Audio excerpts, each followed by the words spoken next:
नमस्कार, बहुत स्वागत है आप सभी का। आपके साथ मैं हूं पल्लवी परिहार और अनानी टीवी का विशेष कार्यक्रम देख रहे हैं आप। बता दें कि भारत भले ही मैकाले की शिक्षा पद्धति से मुक्त होने की कोशिश कर रहा हो, लेकिन आए दिन छात्रों की आत्महत्या इस बात को रेखांकित करती है कि भारत अभी भी मैकाले की शिक्षा पद्धति से मुक्त नहीं हो पाया है, जिसमें नंबर सबसे महत्वपूर्ण हो जाते हैं। अधिक से अधिक नंबर लाने की दौड़ कुछ इस कदर जारी है कि बच्चे पीछे रहने पर मौत को गले लगा रहे हैं। बच्चों को आज तक ये नहीं समझ आया कि जिंदगी में नंबर के अलावा और भी बहुत कुछ है। सफलता का पैमाना नंबर नहीं, बल्कि आपका पूरा व्यक्तित्व हो सकता है और केवल एग्जाम की सफलता ही मायने नहीं रखती। जिंदगी में दूसरे क्षेत्र भी हैं जहां सफल होने पर पैसा और प्रसिद्धि सब कुछ मिल सकता है, लेकिन बच्चे नंबर के पीछे भाग रहे हैं। कम नंबर होते हैं तो मौत को बच्चों की ओर से गले लगा लिया जाता है, पेपर बिगड़ जाता है तो मौत को गले लगा लिया जाता है। आखिर कब रुकेगा ये मौत का सिलसिला और कैसे बदलेगी पूरी शिक्षा प्रणाली, आज इसी विषय पर चर्चा करते हैं। पहले देखिए ये खास रिपोर्ट।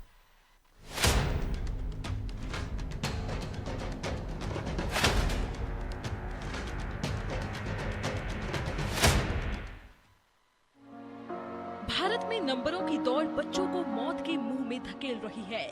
अच्छे नंबर नहीं मिलेंगे तो करियर नहीं बनेगा और करियर नहीं बनेगा तो जिंदगी बर्बाद हो जाएगी।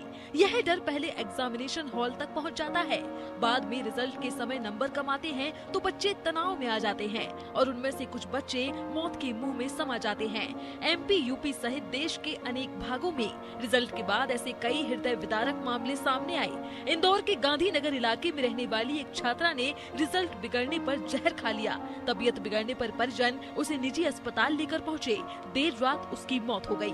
छिंदवाड़ा के परासिया तहसील में 17 वर्षीय छात्रा सानिया ने फांसी लगाकर आत्महत्या कर ली। मुरैना में 12वीं कक्षा में फेल हुए एक छात्र ने खुद को गोली मारकर अपनी जीवन लीला समाप्त कर ली। वहीं खरगोन के आदर्श नगर में एक छात्र ने फांसी लगाकर खुद को खत्म कर लिया। छात्र फेल नहीं हुआ था, उसने 67% अंक हासिल किए थे।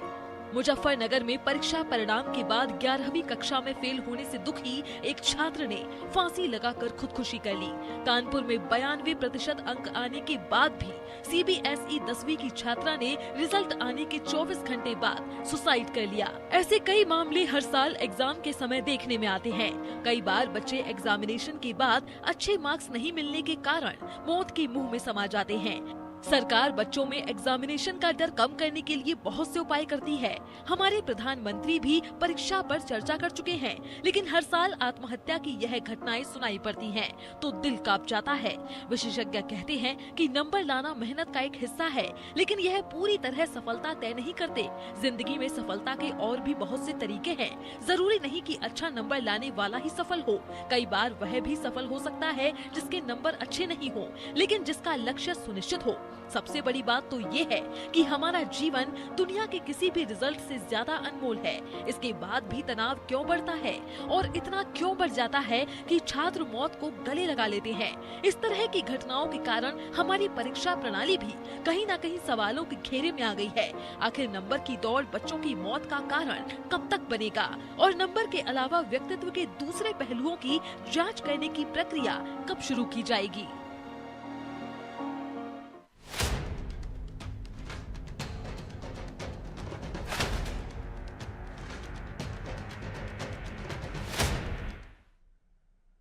तो देखिए, छात्रों पर नंबरों का प्रेशर ये कोई नए मामले नहीं है। कई सालों से हम ऐसा देखते आ रहे हैं जहां छात्रों के दिमाग में ये बात बैठा दी जाती है कि यदि आपके अच्छे नंबर नहीं आएंगे तो आप अपने फ्यूचर में कुछ अच्छा नहीं कर पाएंगे, जिसके चलते जो कई छात्र हैं मौत को गले लगा लेते हैं। एक गंभीर विषय है और कहीं ना कहीं इस पूरी शिक्षा पद्धति, शिक्षा प्रणाली को इसमें बदलाव की जरूरत है।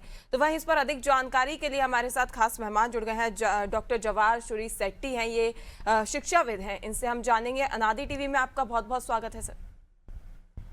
नमस्कार सर, मैं जानना चाहूंगी कि आजकल जो मामले लगातार सामने आ रहे हैं, बच्चे थोड़े से कम नंबर आने पर या उन्हें आश्वासन नहीं मिल पाता या जो भी संतुष्टि नहीं मिल पाती नंबरों से, उसके बाद वे मौत को गले लगा लेते हैं, डिप्रेशन में चले जाते हैं। क्यों इतने जो मामले सामने आ रहे हैं, इनके क्या कारण बताए जा रहे हैं? हाँ, देखिए इसमें ना दो तीन तरीके के बच्चे होते हैं। एक वो होता है जो अपने माँ बाप के प्रेशर के परफॉर्म कर रहा होता है कि माँ बाप का प्रेशर होता है 92 लाना है, 93 लाना, और वो नहीं ला पाता है तो वो खुदकुशी करता है। दूसरा बच्चा अपने आप पे प्रेशर डालता है कि मुझे इतना लाना है, और कई बार वो नहीं होता है तो उसके वो रहता है। तीसरा जो है कि अपेक्षित नंबर जितने हैं, या मेरे दोस्तों के जितने नंबर है, जो साथ में पढ़े जितने नंबर हैं, और या मेरे टीचर्स की जितनी अपेक्षा थी उससे नीचे आता है, तो इसमें फेल होना कहीं भी जरूरी नहीं हो गया आजकल खुदकुशी करने के लिए। हाँ, तो ये तीनों चीजें एक है, उसका बेसिक कारण है कि समाज में एक तो नंबरों का प्रकोप है। हाँ, कि बगल वाले इतना नंबर लाए, आज ये इतना नंबर। दूसरा, हमने फेल्योर के लिए या थोड़ा सा कम नंबर के लिए बच्चों को तैयार किया ही नहीं है, जो बहुत बड़ी बात होती है करने के लिए, क्योंकि कहीं ना कहीं जिंदगी में वो फेल होगा, आज नहीं तो कल, लेकिन उसकी तैयारी नहीं है। जी। सर, मैं एक सवाल पूछना चाहूंगी। कई दिनों से जो ये बच्चे हैं, इनका जो रिजल्ट जारी होता है, इससे पहले से ही ये बच्चे जो है वो डिप्रेशन में चले जाते हैं। कई बच्चे जो है वो सोचने लगते हैं, और कुछ बच्चे तो ऐसे भी हैं जिन्हें पहले से अपने रिजल्ट पता होते हैं, या उस टेंशन के चलते हुए रिजल्ट आने से पहले ही खुदकुशी कर लेते हैं, मौत को गले लगा लेते हैं। हाँ, देखिए, इसमें ना जब माता पिता का बहुत बड़ा रोल है और टीचर का भी बहुत बड़ा रोल है। जब तक आप असलियत से वाकिफ होने की ताकत नहीं रखोगे, हाँ, और बच्चा आपसे खुल के बात नहीं कर पाएगा कि मैं आज पेपर ठीक नहीं किया हूँ। हाँ, अगर ठीक नहीं किया बोलते ही साथ में अगर बरस पढ़ना शुरू कर दूं कि तुमको मैं साल भर से पढ़ो पढ़ो पढ़ो, यार लेक्चर में शुरू हो जाता है, तो बच्चा जो है अगली बार बोलने से कतराता है। और इस वजह से उसको असलियत पता होती है, तो परीक्षा परिणाम में असलियत खुलने वाला है, उससे पहले वो या तो डिप्रेशन में चला जाएगा या खुदकुशी करता है। तो हम एज माँ बाप या एज पेरेंट्स अगर बच्चों को दोस्ती बारे में अगर पता कर सके कि किस वजह से वो डिप्रेशन में जा रहा है, क्या चीज अच्छा हुआ, क्या चीज खराब हुआ, और उसको एक्सेप्ट करना सीखें, तब तक ये चीजें नहीं सुधर। जी। जी जवाहर जी, आपने दो तरीके के बच्चे बताए, जिनमें जो बच्चे हैं ये अब मौत को गले लगा लेते हैं, जिनमें दो दो श्रेणियों में आपने बच्चों को बांटा। लेकिन यदि हम देखें, पूरे मामले को ही देखें, तो इसमें सिर्फ एक मुख्य वजह है कि बच्चों के मन में पहले से ही बैठा दिया जाता है कि आपके लिए नंबर ही सबसे ज्यादा इंपॉर्टेंट है। ये बातें बच्चों के मन में कौन बैठा रहा है, उनके दिमाग में ये बातें फिक्स कौन कर रहा है कि यदि आपके अच्छे नंबर नहीं आएंगे तो आप भविष्य में अच्छा नहीं कर पाएंगे, जो है आपके लिए यही है। इसमें तीन चीजें हैं फिर से, कि मेरे पास 8 घंटे हैं। 8 घंटे मैं स्कूल जाता हूँ आना जाना मिला के, 8 घंटे मैं घर में रहता हूँ, और 8 घंटे मैं सोता हूँ। हाँ, ये तीनों ही इसके कारक हैं। जैसे घर में माँ बाप का प्रेशर रहता है कि ये तुमको करना पड़ेगा। हाँ, मैं चाहता हूँ कि तुम डॉक्टर बनो, उसके लिए इतने नंबर लाने पड़ेंगे, ऐसा बोलता है माँ। हाँ, तो ये एक तो माँ बाप का प्रेशर है। दूसरा, स्कूल में टीचर्स का प्रेशर है कि स्कूल का रिजल्ट बेहतर बनाने के लिए, और कई बार अपनी आत्मसंतुष्टि के लिए हम लोग प्रेशर बढ़ाते हैं कि इतने 90% मेरे स्कूल के आने चाहिए, इतने सिलेक्शन आने चाहिए। दूसरा, तीसरा है कि जो जो जो आसपास के बच्चे हैं, चाहे वो कोचिंग में हो या दोस्ती यारी में हो, हाँ, उनमें एक पीयर प्रेशर होता है कि मैं कंपटीशन में पीछे ना हो जाऊं बच्चों से। जिस तरह से सिगरेट पीने में पीछे ना हो जाऊं, ये बच्चों में होड़ होती है, उसी तरह नंबरों की भी होड़ होती है। तो ये तीनों परिस्थितियों में यही परिणाम निकलता है कि बच्चा खुदकुशी करता है या डिप्रेशन में चला जाता है। बिल्कुल, ये आपने एक बहुत अच्छी बात कही है। ये हम शुरू से ही देखते आ रहे हैं, एक भेड़चाल हो जाती है, जहां पहले पेरेंट्स अपने बच्चों के दिमाग में ये बात फिट कर देते हैं कि आपके लिए नंबर सबसे ज़्यादा इंपॉर्टेंट है, जो अच्छे नंबर लाएगा वो एक अच्छा बच्चा होगा। लेकिन वहीं यही बच्चे, उनके दिमाग में जब ये बैठ जाता है तो वो दूसरे बच्चों से प्रतिस्पर्धा करने लगते हैं, और इसी चीज़ को लेकर दूसरे बच्चों को नीचा दिखाने लगते हैं। तो कहीं ना कहीं दूसरे बच्चे की मानसिकता भी इसी पर निर्भर हो जाती है। हाँ, ऐसा ही है, ऐसा ही है। यानी आप ये मानिए कि अगर एक बच्चे के आसपास में उसका जो पर्यावरण है, जिसमें माँ बाप हैं, स्कूल है, समाज है, बच्चे हैं, ये सब में जो असर होता है वो दूसरे बच्चे से जब मिलता है तो उसके पर्यावरण में जो असर है वो दोनों के असर के कभी कभी मिलते हैं। हाँ, इसीलिए वो प्रतिस्पर्धा, भेड़ चाल, ये सब चीजें वहीं से आती हैं। जी बिल्कुल। वही जवाहर जी, हमारे साथ रूमा भट्टाचार्य जी जुड़ गई हैं, जो कि एक मनोचिकित्सक हैं। रूमा जी, आपका नारी टीवी में बहुत बहुत स्वागत है। जी, मैं पूछना चाहूंगी, आजकल जो बच्चों की खुदकुशी की संख्या लगातार बढ़ती जा रही है और इनका मुख्य कारण है बच्चों में जो कम अंक आते हैं, उनके जब रिजल्ट जारी होते हैं तो वे उस पर खरा नहीं उतर पाते जो उनकी इच्छाएं थी। तो कहीं ना कहीं इसके चलते, प्रेशर के चलते, डिप्रेशन के चलते ये संख्या में काफी वृद्धि हो रही है और ये काफी सोचनीय विषय बना हुआ है। आपको क्या लगता है इसमें क्या बदलाव करने की आवश्यकता है और क्या मुख्य कारण बताए जा रहे हैं जो आंकड़े इतने लगातार बढ़ रहे हैं? जी रुमा जी, आपकी आवाज हम तक नहीं पहुंच पा रही है। जी नमस्कार। जी जी। जो आत्महत्या की संख्या है वो बढ़ रही है और भारत तो विश्व का सुसाइड कैपिटल बन गया है। और सबसे दुखद बात ये है कि जो आत्महत्या करने वालों की जो उम्र है वो किशोरावस्था के सबसे मैक्सिमम है, किशोरावस्था और यंग एडल्ट में। तो नंबर परीक्षा में कम आना या अनुत्तीर्ण होना ये तो एक नेगेटिव ट्रिगर काम करता है, लेकिन मैं ये चीज बहुत जिम्मेदारी के साथ बताना चाहती हूँ कि ये बच्चे जो आत्महत्या के बारे में सोचते हैं या ऐसा कदम उठाते हैं नंबर कम आने के कारण या अनुत्तीर्ण होने के कारण, तो सारे के सारे बच्चे जो अनुत्तीर्ण हो रहे हैं या नंबर कम आ रहे, सारे के सारे बच्चे आत्महत्या नहीं कर लेते हैं। तो नंबर कम आना या अनुत्तीर्ण होना ये आत्महत्या के कारण नहीं होते हैं।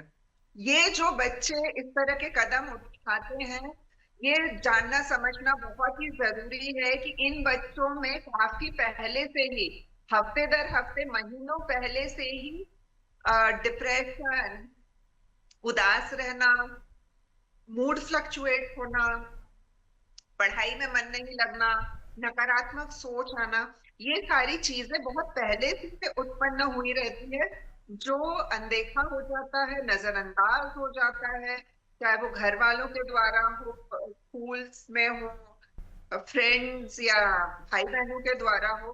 तो जो लक्षण समझना जरूरी है वो ये कि किसी भी बच्चे में या बड़े में भी अगर परिवार वाले या दोस्त या सहपाठी, सहकर्मी, स्कूल मैनेजमेंट ये देखता है कि इंसान या बच्चे के बिहेवियर में बदलाव दिखाई दे रहा है, वो बच्चा कम बोलने लगा है, गुमसुम रहने लगी है, लोगों से बात नहीं कर रही, रूटीन उसका बिगड़ने लगा है, स्कूल में इरेग्युलर होने लगे हैं, पढ़ाई में परफॉर्मेंस डाउन हो रहा है, मन बुझा बुझा सा रह रहा है, खाना कम खा रहे हैं या बहुत ज्यादा खाना खाने लग रहे हैं, नींद बिल्कुल कम होने लगी है या दिन भर ही सुस्ती, आलस और नींद में रह रहे हैं, घबराहट उन्हें महसूस होती है, तो यही वो बच्चे या बड़े हैं जो किसी एक नेगेटिव ट्रिगर से आत्महत्या के बारे में सोच लेते हैं। तो ये मैं समझाना बहुत उचित और बहुत जिम्मेदारी से कहना चाहती हूँ कि हर बच्चा जिसे कम नंबर आए हैं या हर बच्चा जो फेल हुआ है या हर इंसान जिसका ब्रेकअप हुआ है या हर कोई जिसकी नौकरी चली गई है, हर कोई आत्महत्या नहीं करता है।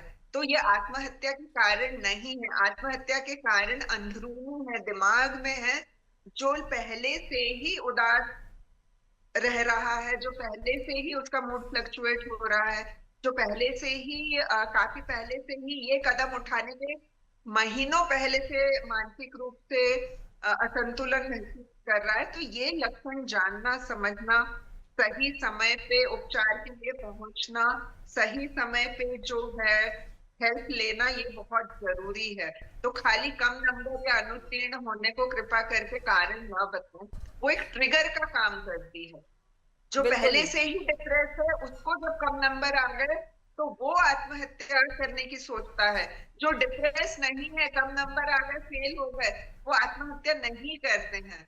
तो ये भी कह सकते हैं कि एक कहीं ना कहीं कारण जो बच्चों को इस कदम उठाने के लिए मजबूर करता है वो उनके आसपास का माहौल हो सकता है, क्योंकि कहीं ना कहीं हम सब भी उस दौर से गुजरे हैं। तो जब बच्चे इस दौर से गुजरते हैं तो वो बाहरी के अलावा अंदरूनी लड़ाई भी लड़ रहे होते हैं। ऐसे में उनको जरूरी होती है एक अच्छे माहौल की।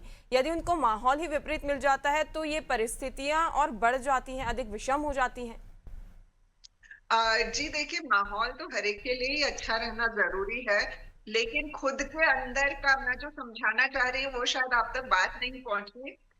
कितनी भी विषम परिस्थितियां हैं, अगर आपके खुद के अंदर का माहौल ठीक है ना, आपको बाहर का माहौल नहीं हिला सकता है।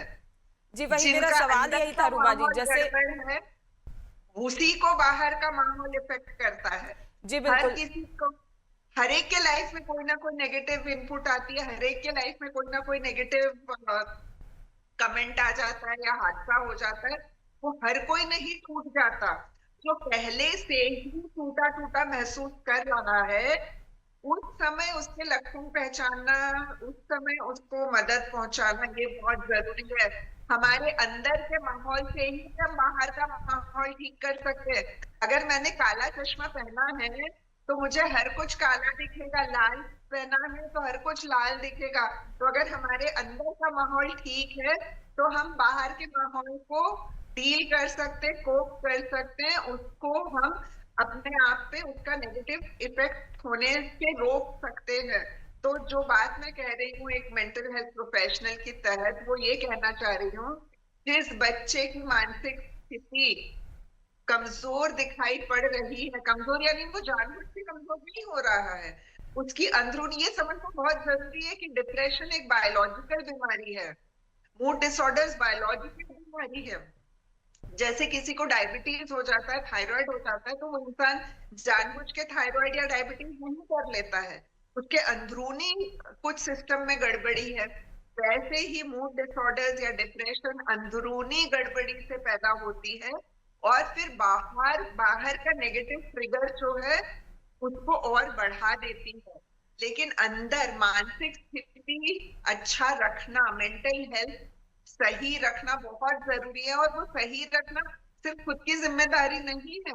अगर किसी को अच्छा नहीं लग रहा है और घर वाले इस चीज को देख पा रहे हैं, समझ पा रहे हैं, तो ही वो सही समय पे मदद के लिए ले जा सकेंगे। अगर बच्चे को 3 दिन में बुखार आ जाता है तो माता पिता डॉक्टर के पास लेके दौड़ते, 2 उल्टी हो जाती है तो डॉक्टर के पास लेके दौड़ते हैं। लेकिन जब देखते हैं बच्चा गुमसुम रह रहा है, कम बातें कर रहा है, कम खाना खा रहा है, नींद कम आ रही है या ज्यादा ही सो रहा है, ज्यादा ही चिड़चिड़ापन कर रहा है, तो वो सोचते हैं कोई बात हो गई होगी, कोई बात हो गई होगी। ये नहीं समझ पाते कि वो दिमाग से वो अभी बीमार चल रहा है। तो ये समझना बहुत जरूरी। बिल्कुल रूमा जी, निश्चित तौर पर कहीं ना कहीं आसपास के माहौल को लोगों को समझना ज़रूरी है कि बच्चा किस दौर से गुजर रहा है, जो कहीं ना कहीं उस चीज़ को ओवरकम करने में बहुत ही सहायक जो होता है। वहीं मैं जवाहर जी के पास जाना चाहूँगी। जवाहर जी, रूमा जी ने अपने जो मनोचिकित्सक हैं वो अपने हिसाब से उन्होंने चीज़ें रखी हैं कि जब बच्चा इस दौर से गुजरता है उसके मन में कितनी चीज़ें चलती हैं और किस चीज़ के चलते वो आत्महत्या के प्रयास करता है। आपके हिसाब से यदि बच्चा इन सब दौर से गुजर रहा है तो क्या माहौल उन्हें मिलना चाहिए? जवाहर जी, आपकी आवाज नहीं पहुंच पा रही है। हाँ, मेंटल हेल्थ जो विषय है वो राष्ट्रीय शिक्षा नीति में बहुत प्रमुखता से उठाया गया है और ये मानना जरूरी है कि चाहे बच्चा स्कूल में हो या घर में हो या अपने दोस्तों के साथ हो, हर जगह माहौल जो है उसके अंदरूनी माहौल को असर करता है, ये तो तय है इसमें। हाँ, लेकिन कुछ सवाल पूछने जरूरी हैं हम लोगों को कि अपने आप से कि माहौल क्यों अंदर का खराब हुआ है। हाँ, क्योंकि उसके अगर जिम्मेदार कुछ हद तक हम भी होंगे उसमें। हाँ, तो यानी ये सिर्फ एक बच्चे की लड़ाई नहीं चल रही है, ये पूरे सबकी लड़ाई चल रही है जिसमें हम भागीदार हैं। हाँ, तो जैसे घर का माहौल है, मम्मी पापा अगर लड़ रहे हैं मान लीजिए एक बार, तो उसको जिस तरह का माहौल मिलता है, हाँ, ये जरूरी नहीं है कि सिर्फ शिक्षा से संबंधित ही जो वातावरण है वही उसके आंतरिक इसको असर करता है। तो घर में अगर लगातार माँ बाप पढ़ रहे हैं, पढ़ाई का माहौल नहीं है, हाँ, तो भी वो डिस्टर्ब होगा। हाँ, या फिर उसको जो सपोर्ट चाहिए माँ बाप से या किसी से भी स्कूल में नहीं मिल रहा है या स्कूल में उसको धुतकार रहे हैं, हाँ, या ठीक तो ठीक नहीं पढ़ रहा है, लेबलिंग कर रहे हैं, तो ये भी उसके आंतरिक इसको असर करता है। या दोस्त तो उसको बॉयकॉट कर रहे हैं, इसका कारण है कि वो उन फिट नहीं बैठ रहा है। इस तरह की कई चीजें के आंतरिक माहौल को खराब करती है। तो ये समझना हमारे यानी उनके आसपास के जो लोग हैं उनको जरूरी है कि क्यों इस तरह का आंतरिक माहौल तैयार हो रहा है और उसमें हमारी क्या भागीदारी हो सकती है। बिल्कुल। तो रूमा जी, आपको क्या लगता है इसमें थोड़ा बदलाव करने की आवश्यकता है? कहीं ना कहीं बच्चों को, उनके पेरेंट्स को इसके प्रति जागरूक करने की आवश्यकता है, क्योंकि किसी किसी के पास इसका ज्ञान ही नहीं होता, इसके प्रति जागरूकता नहीं होती, तो कहीं ना कहीं वे इस चीज से अछूते रह जाते हैं। जी जी बिल्कुल। देखिए, जागरूकता ही सब पहली सीढ़ी है ज्ञान की और उपाय की। अगर आपको ज्ञान ही नहीं, अगर आप जागरूक ही नहीं हो कि डिप्रेशन जैसी कोई स्थिति होती है, मूड डिसऑर्डर जैसी कोई स्थिति होती है, एंजाइटी डिसऑर्डर जैसी कोई स्थिति होती है, तो अब आप जागरूक ही नहीं हो तो आप उपाय की ओर बढ़ ही नहीं सकते, क्योंकि आप उस चीज को समझ ही नहीं पाओगे जो आपके सामने, आपके इर्द गिर्द हो रहा है। और होता यही है कि जब कोई चैलेंज आता है, हर इंसान की लाइफ में कोई ना कोई चैलेंजेस आती है। स्टूडेंट की लाइफ में अपने सहपाठियों के साथ इक्वेशन, पढ़ाई का प्रेशर, परफॉर्म करने का प्रेशर, अच्छा दिखने का प्रेशर, सोसाइटी में आजकल खुद को अच्छा प्रूव करने का प्रेशर, ये सारी चीजें हर एक के लाइफ में चैलेंजेस आती है। लेकिन जब इंसान मानसिक रूप से स्वस्थ रहता है तो वो किसी भी चैलेंज को फेस करने के लिए, कोप करने के लिए तैयार रहता है।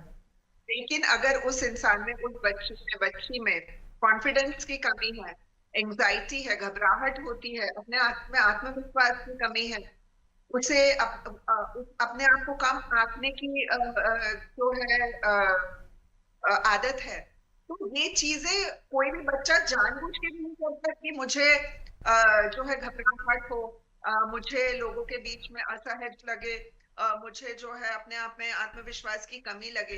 ये जागरूक होना बहुत जरूरी है कि अगर ऐसी चीजें हो रही हैं तो उसके उपाय हैं और सही समय पे उपाय ले। मैं आपको बताना चाहती हूँ कि सोशल एंजाइटी डिसऑर्डर सबसे कॉमन है और ये बच्चों, और सारी मानसिक परेशानियां जो बड़ों में दिखती है उसकी जो बीज होती है वो डेवलपमेंटल ईयर्स में ही पैदा होती है। तो मानसिक परेशानियां अगर किसी को है तो वो बहुत 4-5 साल की उम्र से 8-9 साल की उम्र में ही देखने को मिल जाते हैं और यही धीरे धीरे 15-16 साल की उम्र तक बढ़ जाते हैं। और यही वो बच्चे हैं जो पहले संकुचित रहते थे, आत्मविश्वास की कमी है, लोगों से खुल के बात नहीं कर पाते, अपनी बात शेयर नहीं कर पाते। और मैं आपको बताऊं, जितने बच्चे ये आत्महत्या की सोच लेते हैं या कर लेते हैं, आप उसमें से एक पैटर्न बहुत कॉमन देखेंगे कि या तो ये लोग उसके कुछ समय पहले से गुस्सा चिड़चिड़ापन कर रहे थे, कम सो रहे थे, नींद नहीं आ रही थी, बेचैन रहते थे, या वो गुमसुम उदास रह रहे थे, वो नकारात्मकता जो है उनमें दिखाई दे रही थी। तो ये सही समय होता है जब उन चीजों को पहचाने, जाने, जागरूक हो और उपाय की ओर बढ़े। पर अनफॉर्चुनेटली, दुर्भाग्यपूर्ण, हमारे समाज में हम लोग फिजिकल हेल्थ के लिए तो अवेयर हैं, लेकिन मेंटल हेल्थ के लिए हम बिल्कुल अवेयर नहीं है। और कोई अगर परेशान रहता है तो हम उसको उसकी परेशानी सोच के छोड़ देते हैं, ये नहीं समझ। आज अगर किसी को चेस्ट पेन होता है तो आप तुरंत सोचते हो कि कहीं हार्ट में कोई प्रॉब्लम तो नहीं है, डॉक्टर के पास लेके दौड़ते हो। लेकिन कोई आपका सहपाठी, सहकर्मी अगर 4 दिन से कुछ अलग बिहेव कर रहा है, गुमसुम रह रहा है, स्कूल नहीं आ रहा है, कॉलेज नहीं आ रहा है, काम पे टाइम पे नहीं आ रहा, तो हम ये नहीं समझ पाते थे कि उसको भी किसी हेल्प की जरूरत है। हम उसको उसकी पर्सनल प्रॉब्लम से जोड़ देते हैं। तो मानसिक परेशानियों को समझे, जाने, उसके बारे में जागरूक होएं। आपका ये प्रोग्राम बहुत ही सही है कि हम सही समय पे लोगों को जागरूक कर सके, ताकि इस तरह के हादसे हम अपने जो भविष्य के सिटीजन हैं, हमारे आगे आने वाले जो देश के नागरिक हैं, उनको सही समय पे मार्गदर्शन दे पाए। स्कूल्स में अवेयरनेस करें मेंटल हेल्थ को लेके, आप लोग और मेंटल हेल्थ को लेके अवेयरनेस करें, ताकि जो हम बार बार से बाहर की माहौल कहते हैं उस चीज से हम हटे और अंदर की माहौल पे फोकस करें कि अगर आप अंदर से स्ट्रॉन्ग हो, आपको बाहर की चीज नहीं हिला सकती है। पर अगर आप अंदरूनी आपके अंदर दरारें हैं तो एक छोटी सी ठोकर से आप टूट सकते हो मानसिक रूप से। बिल्कुल, निश्चित तौर पर तो कह सकते हैं ये जो संख्याएं बढ़ रही हैं इसकी वजह कम अंक नहीं है, एक कारण है और वो कारण कुछ भी हो सकता है। जरूरी है कि उन कारणों को हम खत्म करें और इसके लिए हमारी दृढ़ इच्छा शक्ति जो है वो मजबूत होनी चाहिए। आप दोनों मेहमानों का जुड़ने के लिए, जानकारी साझा करने के लिए बहुत बहुत धन्यवाद। तो देखिए, लगातार जो संख्या बढ़ रही है इसमें कमी आ सकती है, जरूरत है तो कुछ बदलाव की जो सभी को करने की आवश्यकता है, इसके लिए जागरूकता की आवश्यकता है। फिलहाल के लिए इस खास कार्यक्रम में इतना ही। देखते रहिए अनादि टीवी। नमस्कार।